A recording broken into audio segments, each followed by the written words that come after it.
কোনো কিছুতেই স্বাভাবিক হচ্ছে না সয়াবিন তেলের বাজার। দোকানে পাওয়া যাচ্ছে না বোতলজাত সয়াবিন তেল। যে দোকানে আছে তা কিনতে গেলেও জুড়ে দেওয়া হচ্ছে নানা শর্ত।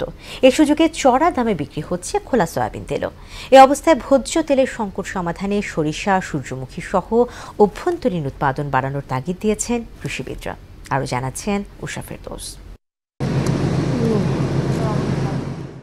গত নভেম্বর থেকে জানুয়ারি পর্যন্ত ৩ মাসে চট্টগ্রাম বন্দর থেকে অপরিশোধিত তেল খালাস হয়েছে ২,৩২,০০০ টন, যা গত বছরের একই সময়ের চেয়ে ৬৯% বেশি। এরপরও সয়াবিনের এই সংকট কেন, প্রশ্ন ক্রেতার। সংকট দেখাইতেছে বাজারে কোনো তেল নাই, আর তেলের দামও যে জানতে পারে হাইতে বাড়াই নিতে আছে। তেলের সাথে এই যে পোলার চালগুলা নিতে বাধ্য করে কাস্টমারকে।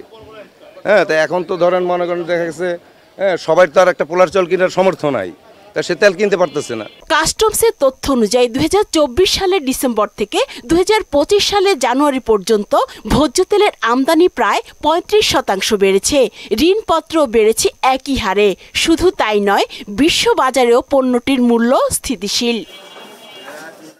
আন্তর্জাতিক বাজারে দাম কমছে, কিন্তু দেশীয় বাজারে সেটা বেড়ে যাওয়া কিংবা সরবরাহে ঘাটতি থাকাকে ব্যবসায়ীদের কারসাজি বলছেন বিক্রেতারা। ফ্রেশ কোম্পানি কালকে এসে করলো কি, আমাদেরকে আটা দিল, লবণ দিল, চিনি দিল, সরিষার তেলের সাথে ধরাইলো, আর সে ৫ লিটার তেল দাম নিছে ৮৪২ টাকা। খোলা সয়াবিন তেল বর্তমানে ১৯৪ টাকা কিনা, ৯৩ থেকে ৯৪ টাকা কিনা, এরপরে ভাড়া ঘাটতি, এরপরে আমরা বেশি ২০০ টাকা কেজি।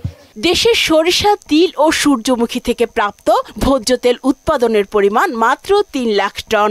উচ্চ ফলনশীল জাত, মানসম্মত বীজ ব্যবহার, উন্নত পদ্ধতিতে চাষাবাদের মাধ্যমে ভোজ্য তেলের উৎপাদন বাড়ানো সম্ভব। সূর্যমুখীর যে সিডের হচ্ছে প্রায় 50% হচ্ছে তেল পাওয়া যায়। দেশের যে কৃষকরা আছে তাদেরকে যদি আমরা আরো বেশি গাইডলাইন দিতে পারি, তাহলে এটা অনেকটাই কভার করতে পারবো। দেশে উৎপাদিত তেলের মধ্যে শীর্ষে সরিষা, এছাড়া সয়াবিন, সূর্যমুখী সহ ২-১টি অপ্রচলিত তেলবীজের চাষ হয় সামান্য। তবে পতিত জমি ব্যবহার সহ দেশে তেলবীজের উৎপাদন বাড়িয়ে কমানো যাবে আমদানি, বলছেন কৃষিবিদরা।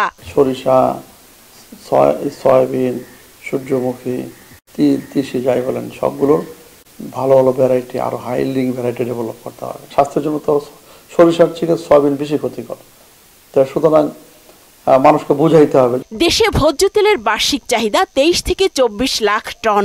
রমজানে চাহিদা বেশি, ১,৮০,০০০ থেকে ৩ লাখ টন পর্যন্ত। তবে নিয়মিত তদারকির মাধ্যমে বাজার সহনীয় রাখা সম্ভব, বলছেন কৃষিবিদরা। ক্রাইসিসটা সৃষ্টি হলো, দাম বাড়ানো, এইটার জন্য গভর্নমেন্টকে আগে থেকে মনিটর করা দরকার। উষা ফেরদৌস, মোহনা সংবাদ, ঢাকা। অর্থাৎ